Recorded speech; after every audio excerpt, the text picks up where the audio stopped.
Nous sommes en Indonésie, sur l'océan Indien.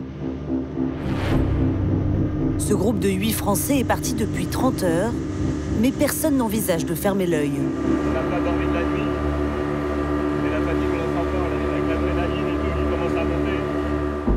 Un objectif, approcher du Krakatau, un volcan mythique connu pour avoir tué 40 000 personnes lors d'une éruption en 1883.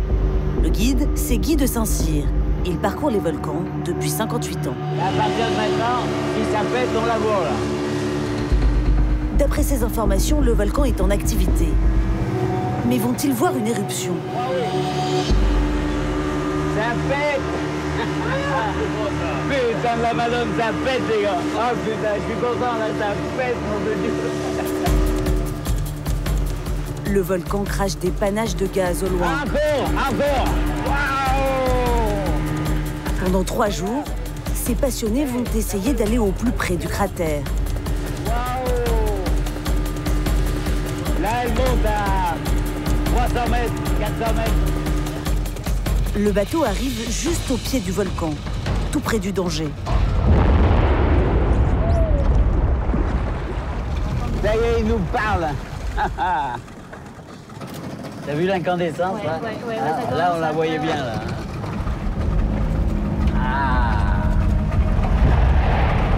Et les blocs qui roulent là. Les blocs, ou bombes, qui tombent jusque dans la mer, c'est de la lave solidifiée. La nuit tombe rapidement et l'incandescence des blocs est de plus en plus visible. Il monte à plusieurs centaines de mètres et retombe à plus de 200 km/h. S'il frappe un homme, c'est la mort assurée. Mais ça n'empêche pas notre équipe d'accoster. T'as vu, ça a bien pété, hein? Le volcan est perdu au milieu d'un archipel inhabité. Officiellement, il est interdit de s'en approcher en ce moment. Trop dangereux.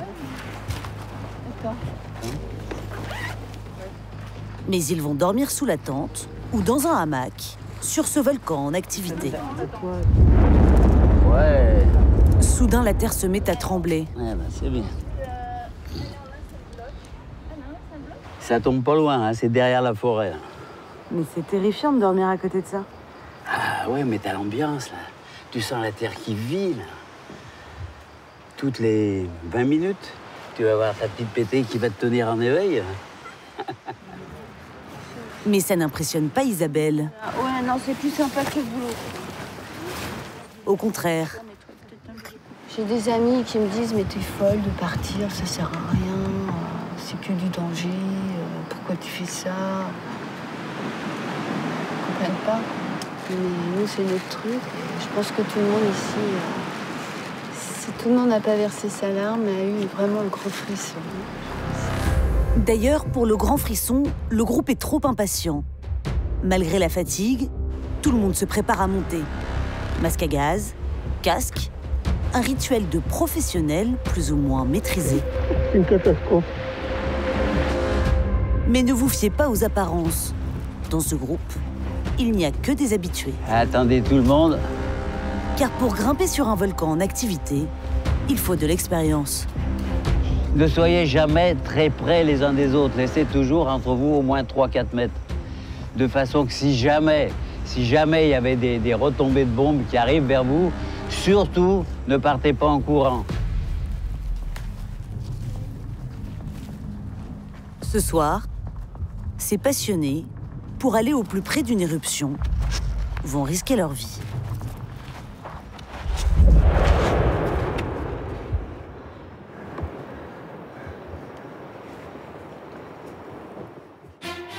Depuis quelques années, un tourisme de niche se développe. On l'appelle le tourisme de l'extrême. J'arrive là.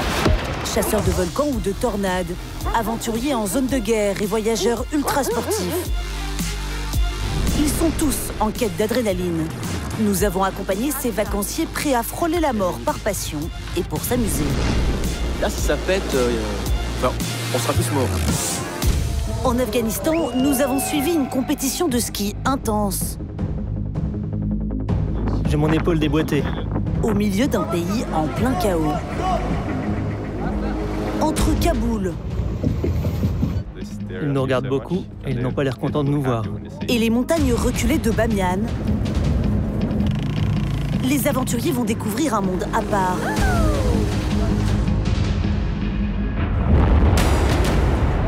En Indonésie, Guy de Saint-Cyr n'hésite pas à explorer les volcans en activité. Comme si j'arrachais quelque chose à la vie, quoi, tu vois. Une obsession, s'approcher toujours plus près et rapporter des photos uniques. Les chasseurs de volcans en redemandent. On est peut-être un peu maso, quoi, mais on veut encore des marques au fer rouge. À Tchernobyl, dans les zones les plus dangereuses. Romain et David vont vivre une expérience de survie en totale autonomie. On n'a pas d'eau. Tourisme de guerre, tourisme nucléaire, tourisme de catastrophe, voyage avec les baroudeurs de l'extrême. Retour en Indonésie, à 160 km à l'ouest de Jakarta, sur le Krakatau, encore en éruption.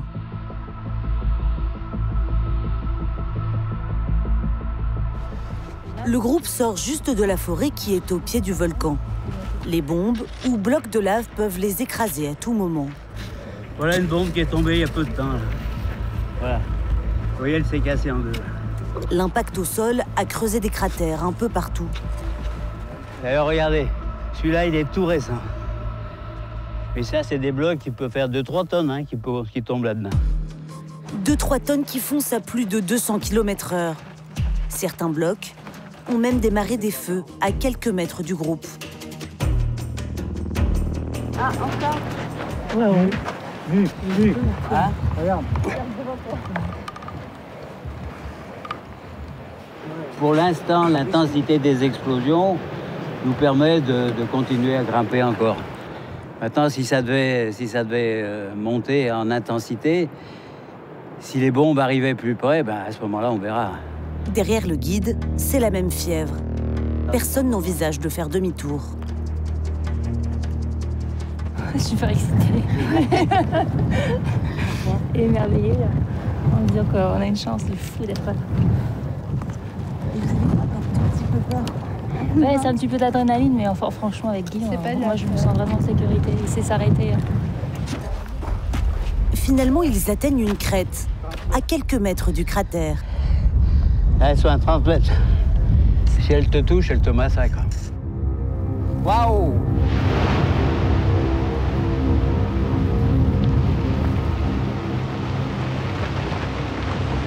Regardez bien au-dessus. Ce crépitement, ce sont les blocs qui s'écrasent sur tout le cône à quelques mètres du groupe. Mais Guy n'est toujours pas inquiet. Et franchement, ça serait vraiment pas de chance qu'il y ait un bloc qui parte du cratère qui arrive ici quand même, hein? Juste où on est quand même. Et pourtant, quelques secondes plus tard, Ça arrive. une grosse éruption bombarde tout autour du cône. Attention! Ça arrive là. Une pluie de bombes s'abat sur le groupe. Sur cette image, Sophie à droite se retire juste à temps. Elle vient de frôler la mort. Les blocs sont à plus de 600 degrés en sortant du cratère, mais ils refroidissent vite. Sophie va même pouvoir attraper un petit éclat du morceau qui aurait pu la tuer. Je devrais garder un souvenir, elle est tombée tellement proche de moi. La balance, pour deux. Là. Tout le monde est là? Je suis trop contente. Sophie? Oui, je suis là. Quand j'ai senti l'onde de choc, je me suis dit... Oh, et j'ai tourné la tête et j'ai vu la roche incandescente entre un morceau à côté. Je me dis, oups, là j'ai eu de la chance. Faut que mon heure n'était pas venue. Mais cette dernière explosion a tout de même refroidi Guy. Non, on est trop près. Là, on regarde encore une explosion et si c'est comme ça, on rentre. Là. Pourquoi on en regarde une autre alors? Et tout le monde ici a envie d'attendre la prochaine explosion quand même? oui. Tant qu'on gagne, on joue. Hein. Shootée à l'adrénaline, l'équipe décide donc de rester encore un peu. Allez, une petite dernière. Attention. Ça arrive au-dessus. À nouveau, ils sont bombardés.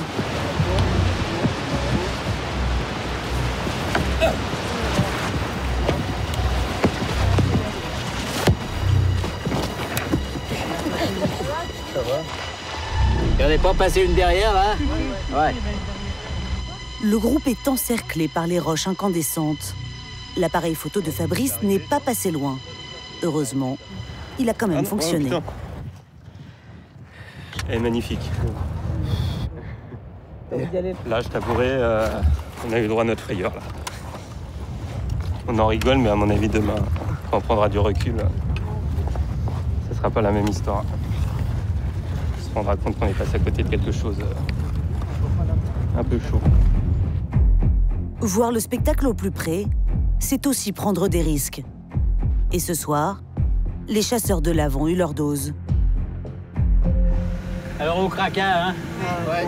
Il a été quand même vraiment sympa. Hein? Merci au Kraka. Merci Guy.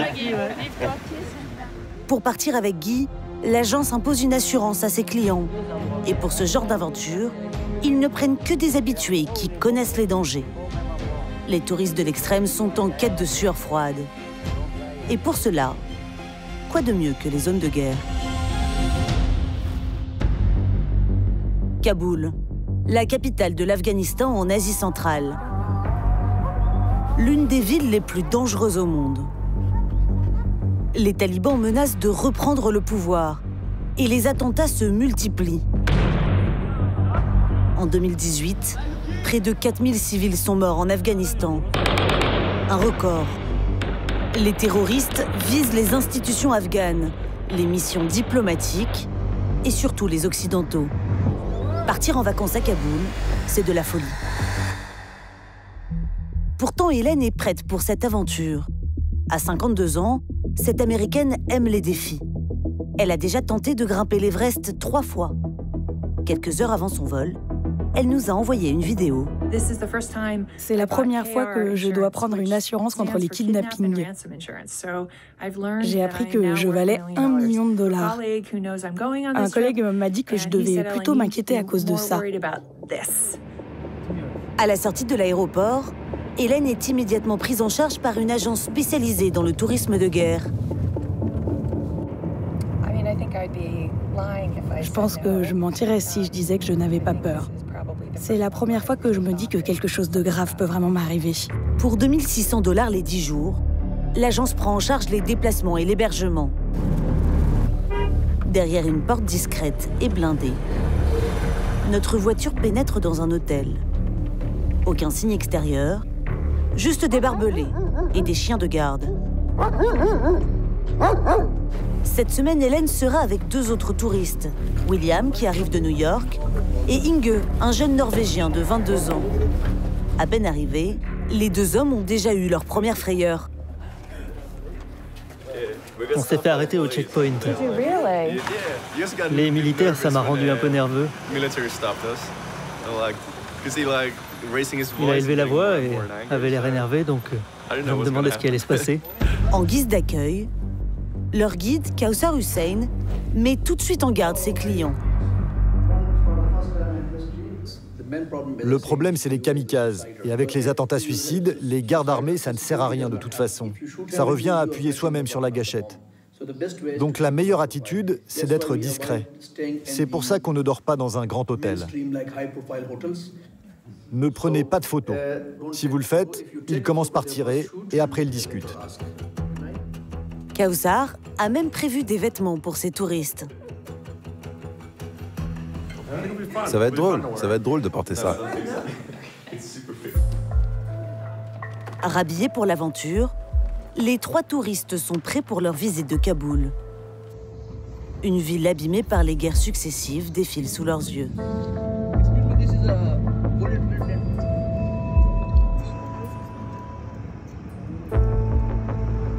Après la guerre contre les Soviétiques dans les années 80, Kaboul a connu le règne des talibans.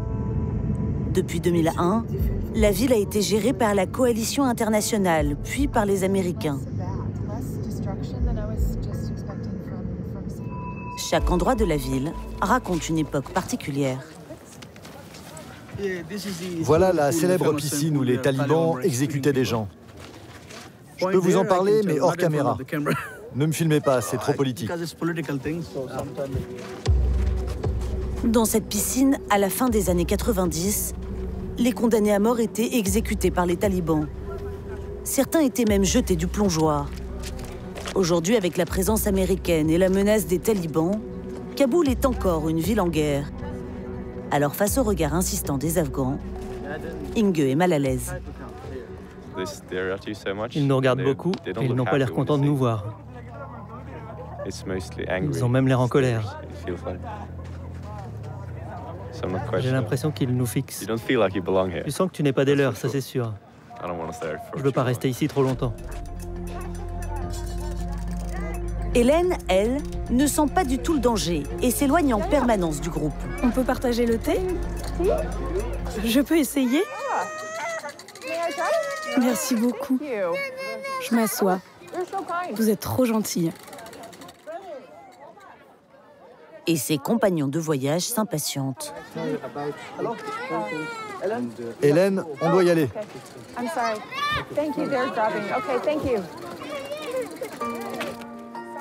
Malgré la misère, les ballons et les manèges pour enfants émerveillent l'américaine. Hélène est ravie.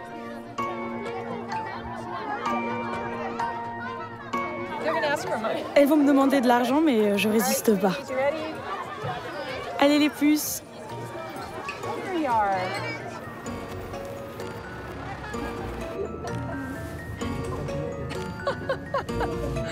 Une visite express dans une ville marquée par la pauvreté.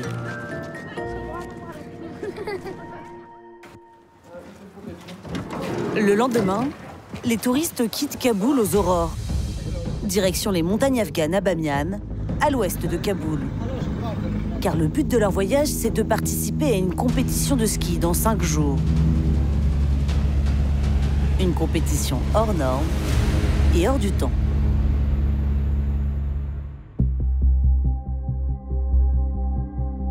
Nous sommes à Kiev, la capitale ukrainienne. Romain et David ont 22 et 20 ans. Et leur passion, c'est l'urbex, ou l'exploration urbaine. Ils cherchent des lieux abandonnés par les hommes. Alors, pas de visite touristique au programme. Les 2 étudiants attendent la tombée de la nuit à l'hôtel. Il est minuit, la journée peut commencer. Moi, je crois qu'on a tout. C'est vraiment la bourre, là. Pour fêter la fin de leurs examens, ils n'iront pas à la plage ou en boîte de nuit. Leur destination est plus radioactive.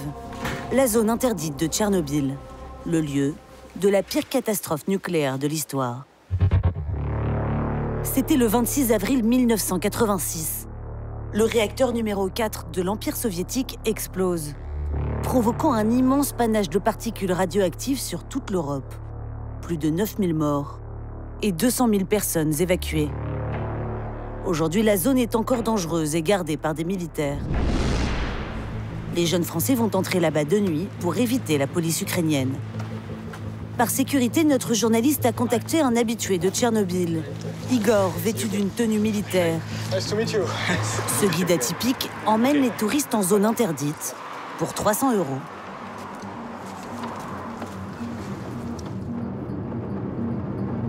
La zone interdite est située à 2 heures de route au nord de Kiev. Les 2 amis partent vers l'inconnu.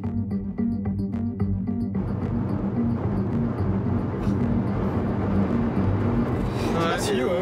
Je pense que ça va vraiment avoir peur, en fait. Moi, je suis enthousiaste, on verra bien. Grâce à la pleine lune, ils parviennent à avancer dans le noir.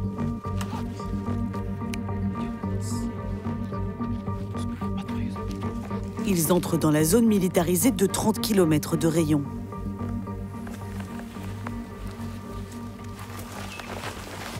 Mais Romain et David ont un problème. We go 10 kilometers. 10 kilometers. Car. This and this car.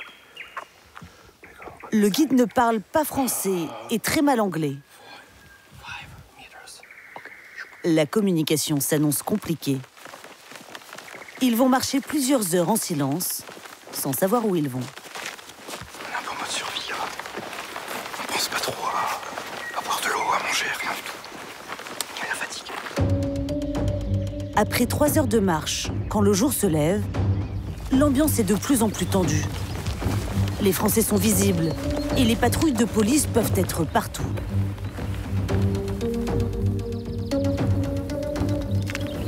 En cas d'arrestation, ils paieront une amende, mais surtout, ils seront expulsés. On a marché toute la nuit. Là, c'est l'aube. On essaie de pas faire trop de bruit. Tout ce qu'on a entendu, c'est des chiens au loin. C'est ça. La communication avec le guide est toujours aussi compliquée. This is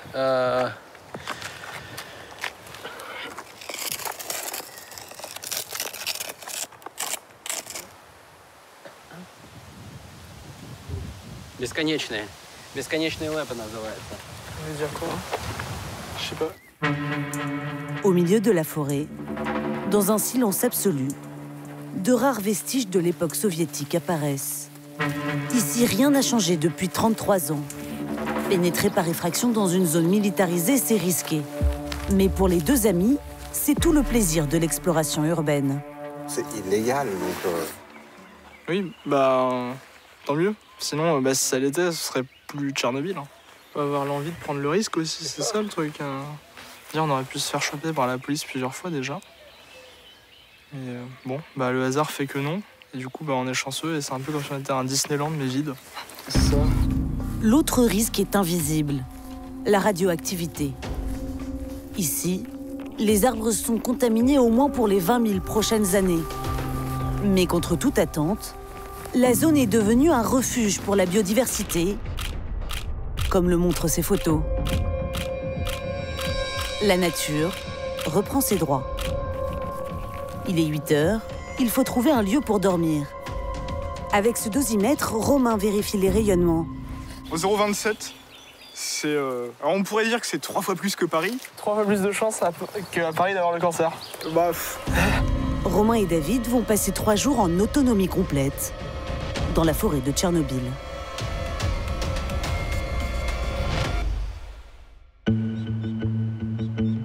Pendant ce temps, sur le Krakatau en Indonésie, l'ambiance est plus calme. Les aventuriers émergent après une nuit dangereuse. Le temps est clair. Le groupe part observer le volcan depuis le bateau. La première crête, regarde, tu la vois là? La crête où on était cette nuit là. La grosse frayeur de la veille est encore dans toutes les têtes. Guy veut être plus raisonnable aujourd'hui. Si on remonte ce soir, on remontera à la sortie de la forêt. Pas plus. Non, mais on est conscient qu'on a eu de la chance. Parce qu'hier, non, je ne sais pas si vous êtes conscient, vraiment. Quand on a vu les blocs pas loin. Aujourd'hui, notre groupe est plus sage. Il ne faut pas s'approcher du cratère en journée. La lumière du soleil empêche de voir les blocs rougir et le danger approcher. Mais il y a moins prudent qu'eux. Couvert de cendres et d'égratignures, Anton, un jeune Russe, est surexcité. Il est monté presque en haut du volcan.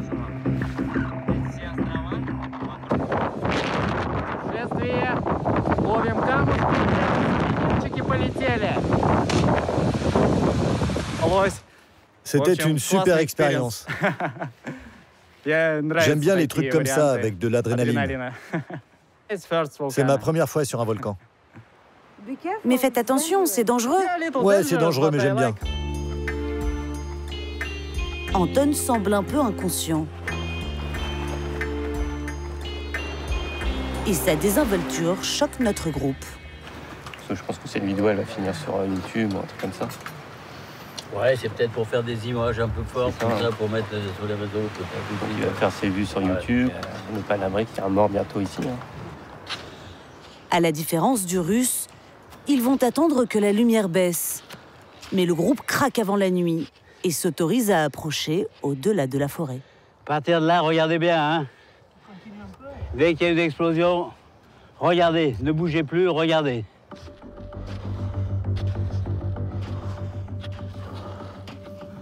Cette fois, l'état d'esprit du groupe a changé.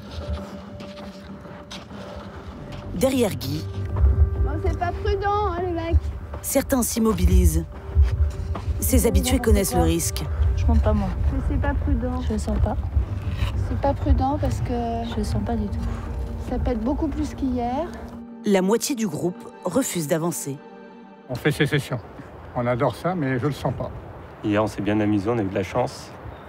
Moi, je préfère rester à peu près à ce niveau-là pour éviter tout risque inutile. Guy avait promis qu'il ne remonterait pas sur la crête. Mais le voilà, à l'endroit exact où nous avions été bombardés la veille. Le guide parcourt les volcans depuis 58 ans. Il s'est déjà brûlé les pieds dans la lave et a frôlé la mort plusieurs fois. Alors à son retour, c'est le soulagement. Pardonne pour cette fois-ci. On a eu quelques émotions, c'est vrai. Et ça aussi, c'est pas mal. Je vous ai expliqué ce matin qu'à partir d'ici, il y a un risque certain. Donc, vous avez bien fait de pas monter. Alors, vous allez me dire, mais moi, pourquoi je suis monté? Je peux pas vous expliquer. C'est un moment de vie, un moment... Je sais pas. Comme si j'arrachais quelque chose à la vie, quoi, tu vois? Quelque chose de fort, quoi. À 80 ans, le guide semble aveuglé par sa passion. En Nouvelle-Zélande, j'ai eu des amis qui sont morts sur les volcans, qui sont morts suite à une éruption. C'est une mort qui est tout à fait possible. Et je dirais même que je souhaite cette mort plutôt que de mourir d'une maladie dans un lit d'hôpital. Hein.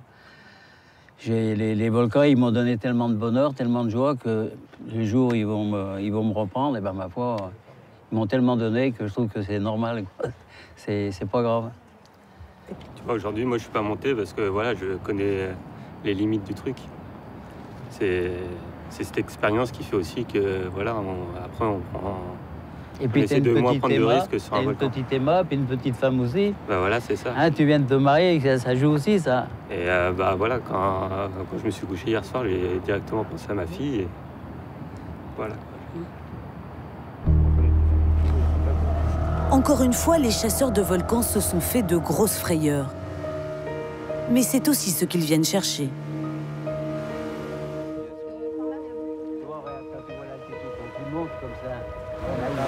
Je me suis chargé en énergie là, sur le volcan. Et maintenant, je suis détendu, je suis bien, ça va.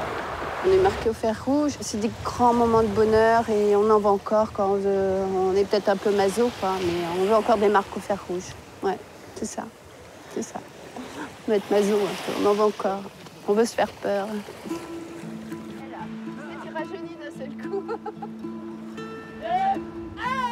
Les aventuriers prévoient de revenir bientôt. Mais le Krakatau ne ressemblera plus jamais à ça, car une catastrophe va bouleverser la géographie de la région. Changement d'ambiance.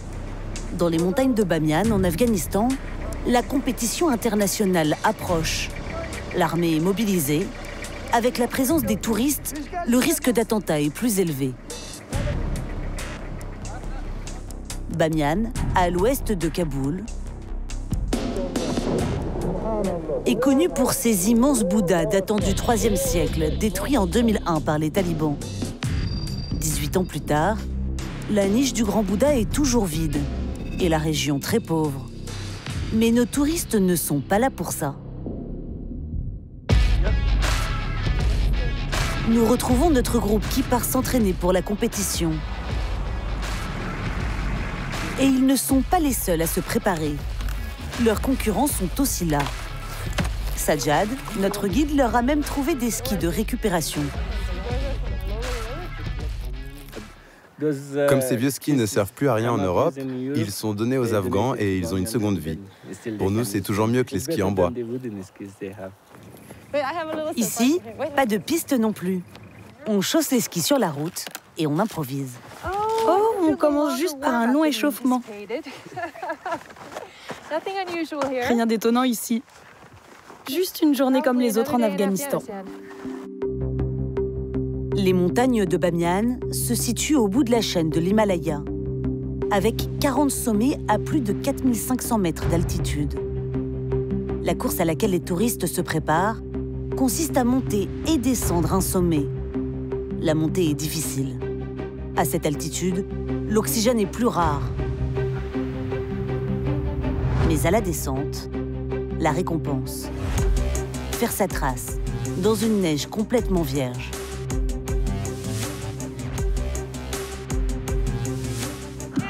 C'est complètement dingue, mec. En Afghanistan, il y a tout de même une vraie piste. Cette année, Sajjad, le patron du club de ski local, s'est lancé avec ses amis dans une petite expérience. C'est la première station de ski en Afghanistan. Tout le monde pensait qu'il fallait un budget énorme pour une remontée, mais on a réussi, juste avec une moto. Une moto, une corde autour de la roue, une autre roue au sommet. Et c'est parti pour 280 mètres de montée à toute allure. Hélène, notre américaine, apprécie. En fait, c'est très rapide. C'est dur de rester dessus. Une autre épreuve improbable pour le pays se prépare. Un championnat de ski réservé aux femmes afghanes. Problème, la plupart des compétitrices viennent seulement d'apprendre le ski. Mais il y a une championne, Fatima. Elle était parmi les premières à skier et elle est très ambitieuse.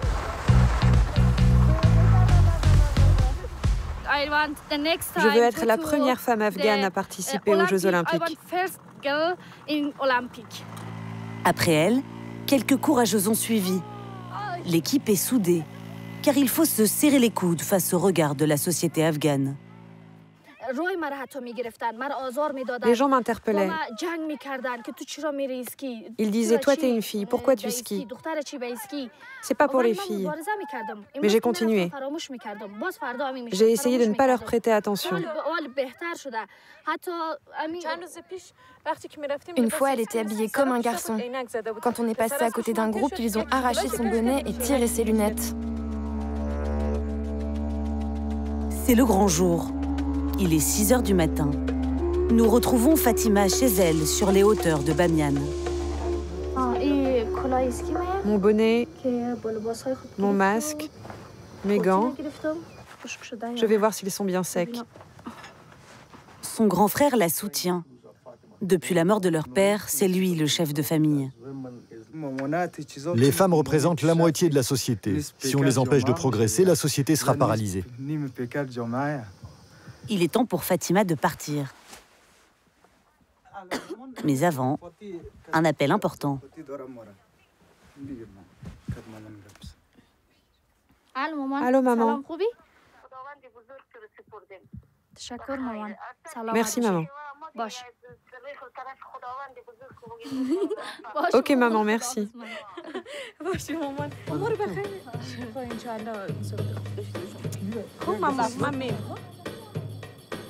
Plus que 3 heures avant le championnat, au club de ski, Fatima est survoltée.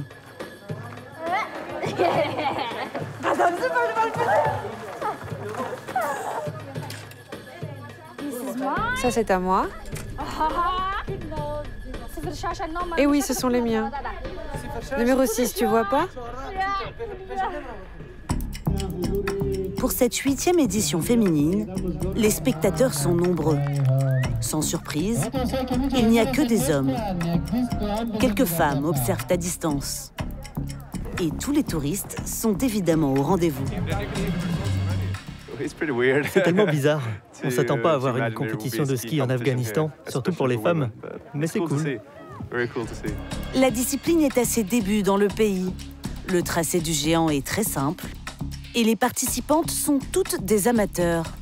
L'événement, c'est surtout de voir des femmes afghanes s'engager dans un championnat. Fatima veut gagner à tout prix. Le départ approche et sa concentration est maximale. Quand tu es à la porte, tu fais comme ça. Tu vas tout droit et puis comme ça. Allez, tu connais le parcours, toi. T'es la star aujourd'hui. Pas de stress. Les 10 participantes commencent à défiler.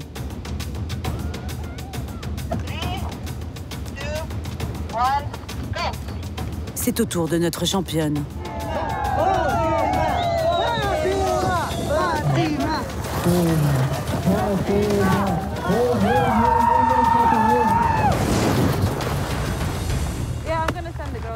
pas été trop lente. Fausse impression.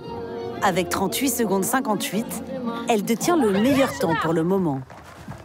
Après l'arrivée de sa sœur, la dernière participante, c'est moi qui ai gagné. Elle est sûre d'avoir le titre. Je suis la championne. Fatima est officiellement la championne d'Afghanistan de ski alpin pour la 3e année consécutive. Merci. Les visages des autres filles sont dissimulés pour les protéger des fondamentalistes. 1, 2, 1, 2. Bah alors, faut poser des questions si vous voulez que je vous parle. Fatima, elle, s'affiche sur toutes les télévisions. Mon message, c'est que les femmes afghanes sont toutes des héroïnes. Il faut y croire. Il faut se dire qu'on peut tout essayer. Quand on veut, on peut. Les touristes observent. Bientôt, ce sera leur tour de se lancer dans une compétition unique. La grande course internationale. Américains, Suédois, Canadiens, Australiens. Ils sont une dizaine à être venus pour se mesurer aux Afghans. Retour à Tchernobyl. Pour nos jeunes Français, pas de compétition en vue, mais le réveil pique un peu. En fait, je me suis évanoui de fatigue, je me suis vraiment endormi longtemps. Instantanément, je me suis endormi. Faut se faire au bruit de la forêt, mais une fois qu'on s'y est fait, ça va. Après 4 heures de sommeil dans cette forêt radioactive, les amis doivent reprendre la route en direction de la centrale nucléaire. Ils ont un objectif, approcher des vestiges d'un réacteur nucléaire de Pripyat, à côté de Tchernobyl.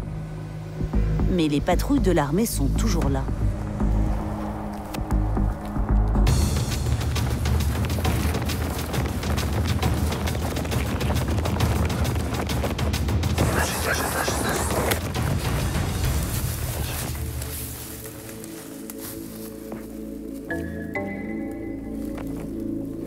Les amis ont eu peur.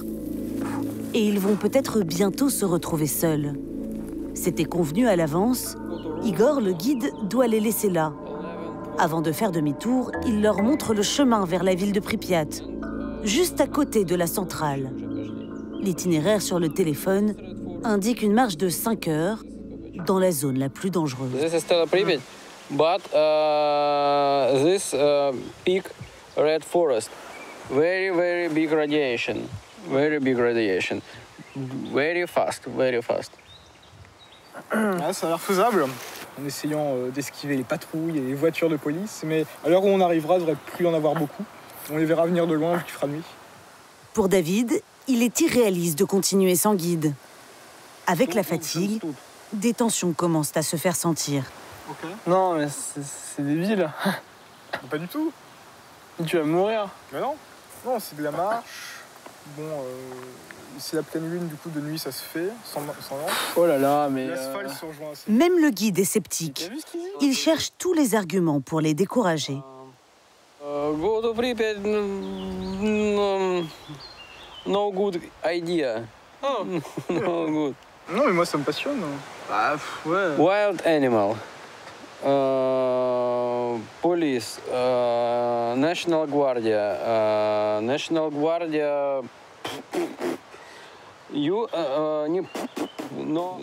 Sans expérience, les deux jeunes s'exposent à beaucoup de risques. Est-ce que je envoie la chandelle? Est-ce que je peux pas prendre un tour opérateur à 80 € la journée, puis juste y aller une journée, et puis voilà? En effet, pour parcourir cette immense zone de 2600 km², il y a des moyens plus simples. Si les deux Français préfèrent l'aventure clandestine, à Tchernobyl, on peut aussi prendre un bus pour 80 € la journée. Les agences touristiques sont autorisées car elles travaillent avec l'armée et suivent des règles très strictes. On est loin des nuits à la belle étoile. On ne peut pas manger dehors, car dehors vous pourriez avaler des particules qui sont dans l'air. Ne mettez pas vos affaires par terre. Ne vous asseyez pas. Si vos affaires sont contaminées, on sera obligé de les laisser.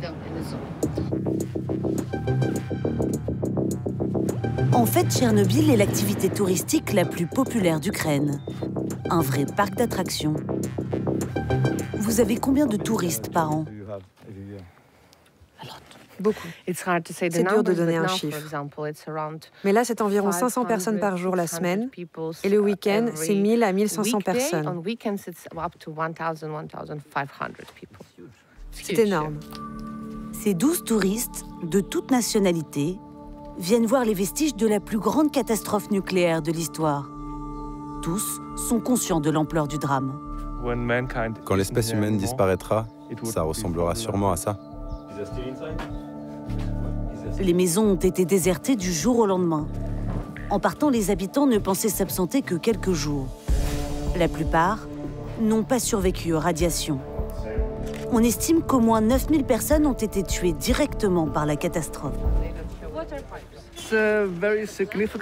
C'est un lieu important. Les gens devraient tous visiter au moins une fois dans leur vie Tchernobyl et les camps de concentration. Les grandes tragédies humaines. Ici, on peut voir toutes les destructions dont l'homme est capable. Mais les risques sont toujours là. Et l'attraction la plus appréciée, c'est la mesure du taux de radioactivité. Le métal est particulièrement dangereux. Là, c'est à 92. La limite en Ukraine, c'est 0,3. Ça veut dire qu'il ne faut pas rester ici trop longtemps. Ici aussi, on aime sa petite dose d'adrénaline. C'est un peu terrifiant. Hein. Mais la radioactivité peut aussi être enfouie dans les bois. D'ailleurs, à quelques kilomètres de là, nos Français continuent à y être exposés. Ils sont partis depuis 15 heures.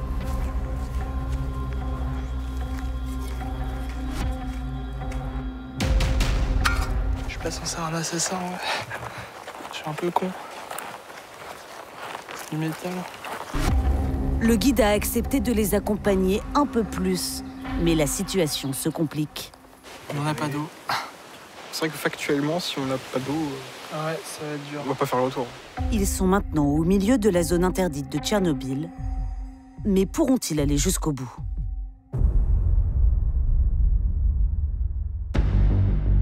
Trois semaines après notre départ du Krakatau, le 22 décembre 2018, un événement géologique rarissime s'est produit. Une éruption a provoqué l'effondrement du volcan et un tsunami. Plus de 600 morts et 40 000 personnes évacuées.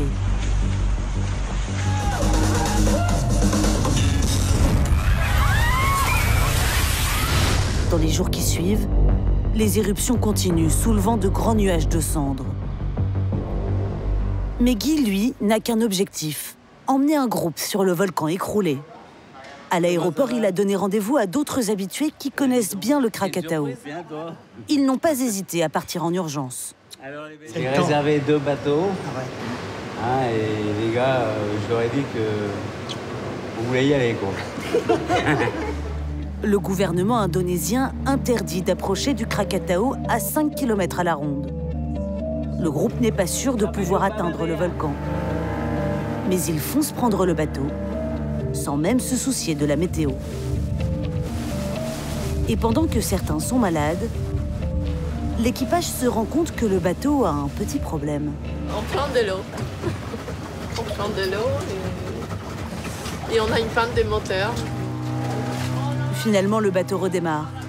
Les touristes sont trempés, mais de bonne humeur. Et il faudra 5 heures pour voir enfin apparaître le nouveau Krakatau. Tout s'est effondré.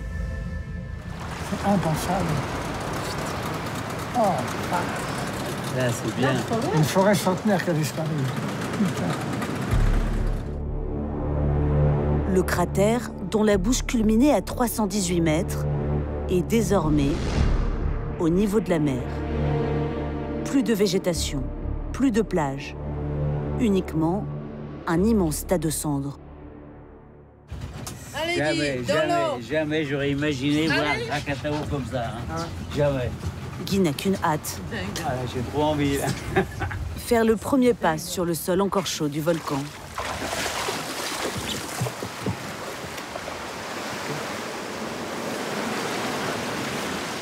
Victoire. Les Français ont bravé les interdictions. J'y crois pas. On y est arrivé quand même. Incroyable.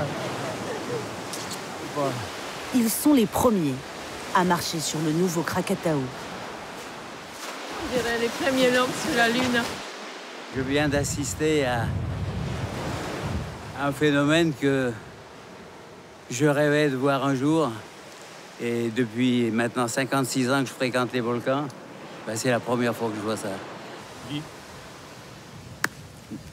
On l'a eu. On l'a eu.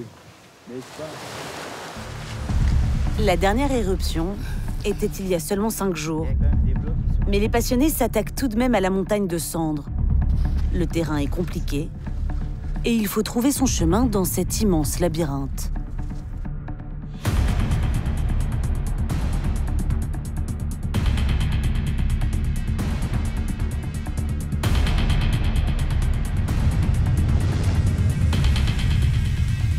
Arrivé en haut, ouais, on est au-dessus là. Guy n'en revient pas.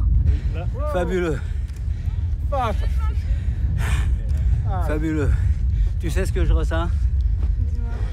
Comme la première fois que j'ai fait l'amour. La même chose, le même bonheur, la même inquiétude.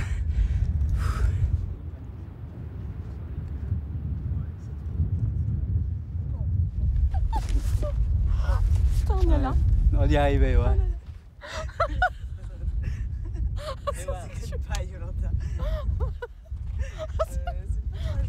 Quand je vois ça, ça m'émeut un peu. Je le fais pas voir, mais ça m'émeut et puis ça me rentre dedans, hein, dans les tripailles, et puis bon, faut le vivre avec. Allez, santé à tous. Merci. Et au Kraka. Et que ça pète. Alors que tout le monde se détend, le guide reste méfiant.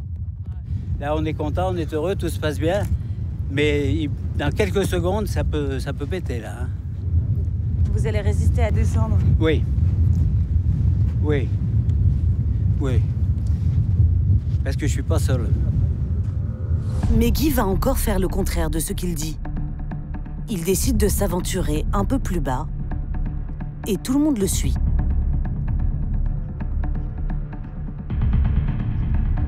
En fait, pour suivre Guy, je réfléchis un peu à 2 fois quand même. Mais on le voit en fait quand il commence à rôder un peu, ça le démange. Et on se dit, bah ça y est, il nous prépare un coup. Quoi. Là, si ça pète, on sera tous morts. Hein. Ça fait rire? Ouais, ça fait un peu rire. Bon, bah, on espère comme revenir vivant, quoi. Devant, Guy n'a pas l'air rassuré non plus. On est complètement fou. Là, c'est de la folie ce qu'on fait. Finalement, le groupe s'installe à une centaine de mètres du lac de cratère. L'addiction de Guy l'a encore emporté. J'ai vraiment du mal à m'en passer, toi. Là, normalement, j'aurais dû déjà raccrocher, hein. Mais j'y arrive pas. Mais si le spectacle naturel est fabuleux pour les touristes, le volcan reste meurtrier. À 50 km de là, dans le village de pêcheurs de Karita, le tsunami provoqué par l'Ana Krakatau a détruit des familles entières.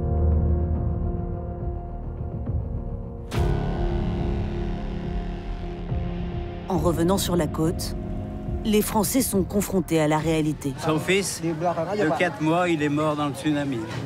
Il était devant la maison quand la vague est arrivée et la vague a arraché le bébé de ses mains et l'a emporté. Certains aventuriers prennent soudain conscience du drame. Le contraste est difficile à supporter.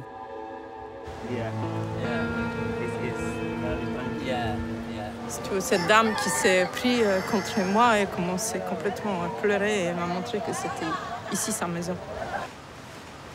On part quelque chose de merveilleux.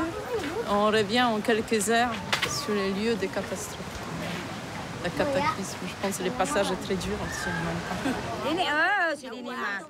Les habitants du village n'ont même pas reçu les premiers soins.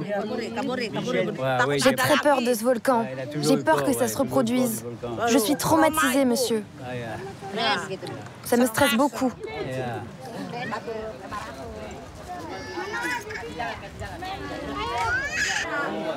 Regarde l'eau qui est dessous. Le mur qui a écroulé, qui lui est tombé dessus. Face à l'ampleur du désastre, Guy est embarrassé. On va essayer de faire une caisse, tu vois, chez Aventuré Volcan pour leur envoyer un peu d'argent quand même. J'y avais pensé un peu avant, mais tu sais, tant que t'es pas confronté vraiment à la situation, quand tu vois pas la misère des gens, bon... Mais là, franchement, tu peux pas rester insensible, tu dis, faut faire quelque chose quand même. Guy et ses amis sont les premiers à avoir posé le pied sur le nouveau volcan. Leur aventure a fait scandale. Le ministre de l'énergie indonésien a même déclaré qu'ils étaient interdits de séjour dans la région.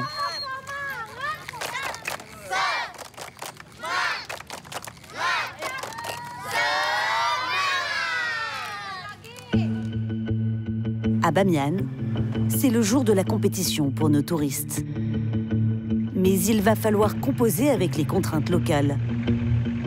Bloqués par la neige, des dizaines de véhicules sont immobilisés. Les participants vont devoir terminer à pied. Super, on va voir ce que ça donne maintenant. Au moins, on est à égalité. Tout le monde est coincé en bas, donc tout le monde doit y aller à pied. C'est juste. C'est ça l'Afghanistan. Je m'attendais pas à moins.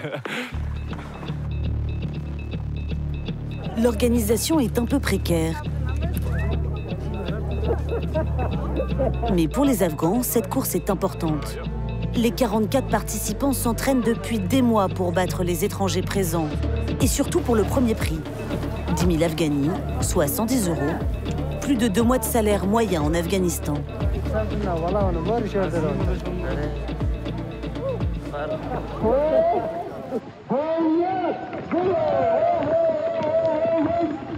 Dès le début, la différence se fait. Les Afghans courent dans une neige profonde. Le rythme est impossible à tenir pour les étrangers. En plus de la montée de 350 mètres de dénivelé à 4000 mètres d'altitude, les difficultés se multiplient. Rapidement, le temps se couvre. Les étrangers tiennent le rythme difficilement.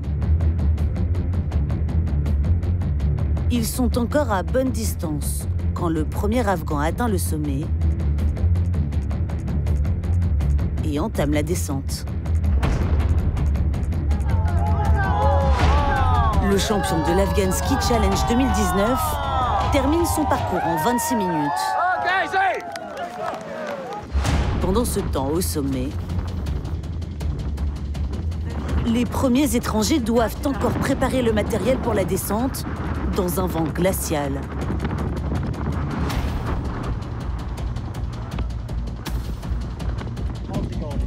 Inge, le jeune Norvégien, a pris beaucoup de retard.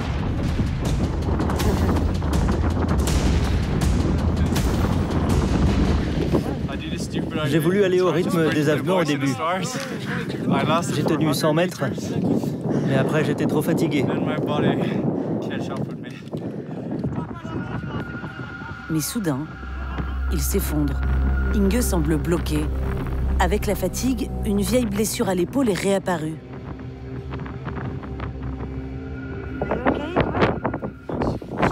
J'ai mon épaule déboîtée. Appelez l'organisateur.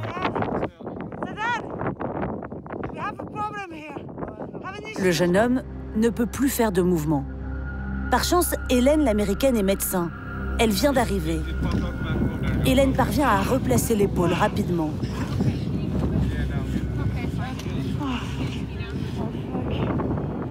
Mais Inge va devoir trouver la force de descendre, sans aide.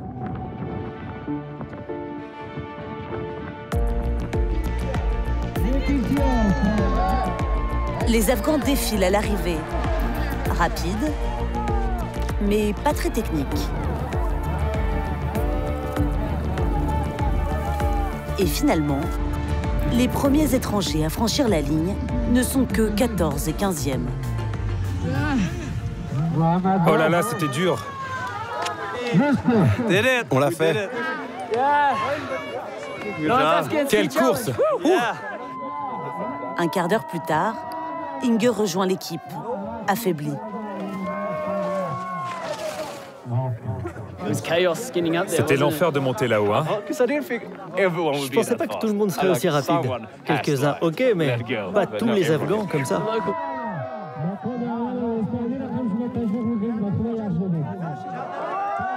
Les Afghans ont bien mérité leur victoire. Mais les touristes ont aussi le droit à leur heure de gloire. Leur présence donne un espoir à cette région très pauvre. Malgré l'instabilité du pays, Bamiyan prévoit d'attirer de plus en plus d'aventuriers dans les années à venir. D'autres ne sont pas au bout de leur peine. Romain et David sont épuisés et sans eau. Le parcours du combattant continue dans la zone d'exclusion nucléaire de Tchernobyl. Après plus de 15 heures, une nouvelle étape est franchie. Il voit apparaître l'un des symboles de l'Empire soviétique, Douga. 2 immenses antennes qui ont servi de radar transhorizon pendant la guerre froide.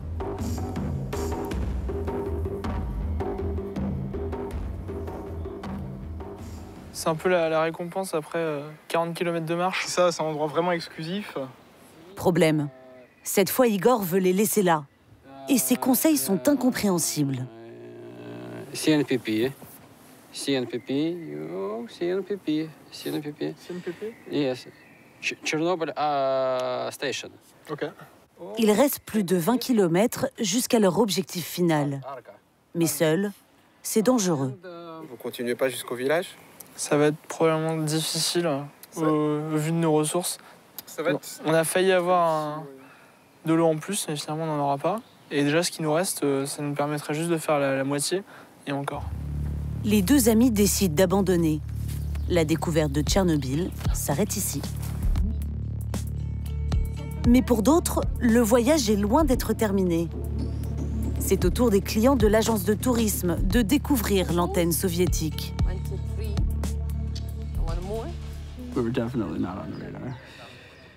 C'est ce qu'on appelle être sous le radar. Très drôle. Pour eux, la ville de Pripyat, c'est l'affaire de 20 minutes en bus. Et ils auront le droit au tour complet. Le cinéma soviétique, le gymnase, le parc d'attractions qui devait être inauguré 4 jours après la catastrophe. Pripyat était une ville nouvelle, modèle de l'architecture soviétique.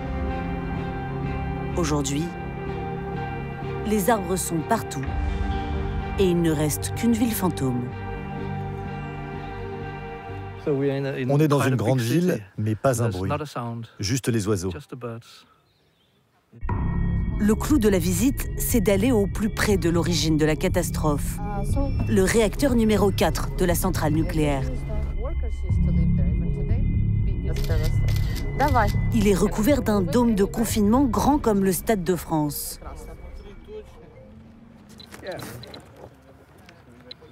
C'est pas pire que de prendre l'avion. Les touristes sont conquis. Pour les photos, ils ne disent pas cheese, mais...